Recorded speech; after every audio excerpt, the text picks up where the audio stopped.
সরকারের দায়িত্ব গ্রহণ করার মাত্র কিছুক্ষণ পরেই আমি আপনাদের কাছে দুটো কথা বলতে এসেছি।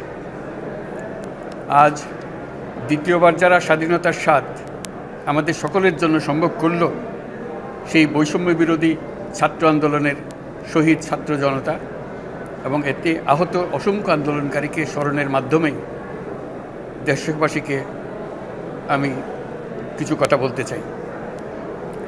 তাদের দুঃসাহসিক আত্মত্যাগ, সাহস ও সারা দেশকে ঐক্যবদ্ধ করার বিনিময়ে ছাড়া এই স্বাধীনতা অর্জন কখনোই সম্ভব হতো না। সেই সঙ্গে তাদের সেই মুক্তির আকুতিগুলো উপলব্ধি করে সেনা, নৌ এবং বিমান বাহিনীর যে অকুতোভয় সদস্যরা দেশের মানুষের পাশে এসে দাঁড়িয়ে এই বিজয়কে ত্বরান্বিত করেছেন, তাদের প্রতিও জানাই জাতির পরম কৃতজ্ঞতা ও অভিনন্দন।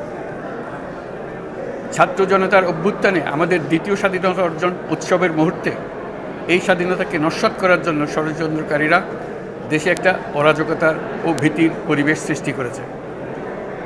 অরাজকতা আমাদের শত্রু, একে দ্রুত পরাজিত করতে হবে। এই মুহূর্তে সরকারের প্রথম কর্তব্য হিসেবে আমরা এই ষড়যন্ত্রকারীদের কঠিন হাতে দমন করব। স্বাধীনতার মুক্ত বাতাস যেন প্রত্যেকে বুক ভরে নিতে পারে, এই নিশ্চয়তা দানেই আমাদের সরকারের প্রথম পরিস্থিতি। এই ব্যাপারে দেশবাসীর সহযোগিতা কামনা করছি। দ্বিতীয় স্বাধীনতার এই মিলন মেলা থেকে বাদ যাবে না যারা আমাদের শান্তি শৃঙ্খলা রক্ষাকারী প্রতিষ্ঠানগুলো, নৌ, সেনা, বিমান বাহিনী, বর্ডার গার্ড, পুলিশ, আনসার, গ্রাম প্রতিরক্ষা, কোস্টগার্ড, কেউ বাদ যাবে না। অন্য সবার মতো তাদের প্রত্যেক সদস্য আজ উপরওয়ালার আইন বহির্ভূত জবরদস্তিমূলক হুকুম থেকে মুক্ত। কারো জন্য এটা বিন্দুমাত্র ব্যাহত হলে আমাদের আজকের উৎসব ম্লান হয়ে যাবে। প্রচণ্ড নিষ্ঠুর পতিত স্বৈরাচারী সরকার এসব প্রতিষ্ঠানকে দিয়ে ক্ষমতা কুক্ষিগত করে রেখেছিল। আমরা তার এই প্রচেষ্টা ব্যর্থ করে প্রতিষ্ঠানগুলোর হারানো গৌরব ফিরিয়ে আনব।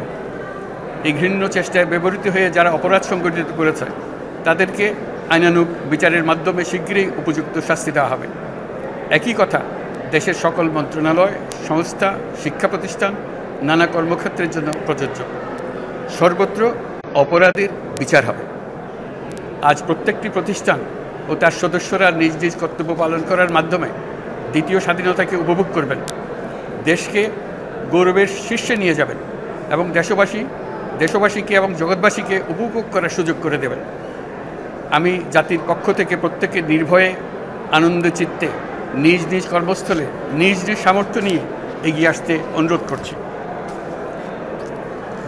দেশের সকল মানুষকে আজ স্বাধীন, নির্ভয়, নিরুদ্বেগ থাকার জন্য নিশ্চয়তা দেওয়ার জন্য আমাদের ছাত্র শহীদরা প্রাণ দিয়েছেন। এই অভ্যুত্থানের মাধ্যমে সৃষ্ট সরকার দেশের প্রত্যেকের সরকার।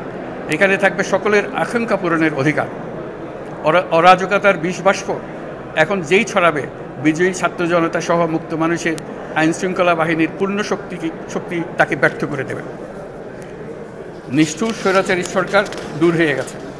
কাল সূর্য উদয়ের সঙ্গে সঙ্গে গণতন্ত্রের, সুবিচারের, মানবাধিকারের নির্ভয়ে মত প্রকাশের পূর্ণ স্বাধীনতার জন্য সকলের স্বাচ্ছন্দ্যে জীবন ধারণের সুযোগ প্রদানের সচেষ্ট সরকারের ঘনিষ্ঠ সান্নিধ্য ও সহমর্মী পরশ দলমত নির্বিশেষে সবাই উপভোগ করবে।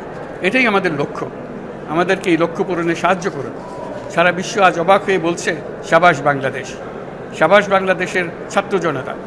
আমরা এই অর্জনটাকে আর অনেক দূর নিয়ে যেতে চাই। আমাদের ছাত্র জনতার জন্য কিছুই অসম্ভব নয়।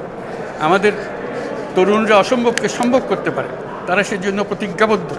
যদি আমরা ঐক্যবদ্ধ থাকি, ধ্বংসাত্মক কর্মকাণ্ড থেকে দূরে থাকি, সবার জন্য মুক্ত পরিবেশ সৃষ্টি করতে পারি, আমাদের বিজয় অবশ্যই হবে। আল্লাহ, মহান আল্লাহ আমাদের সহায় হন।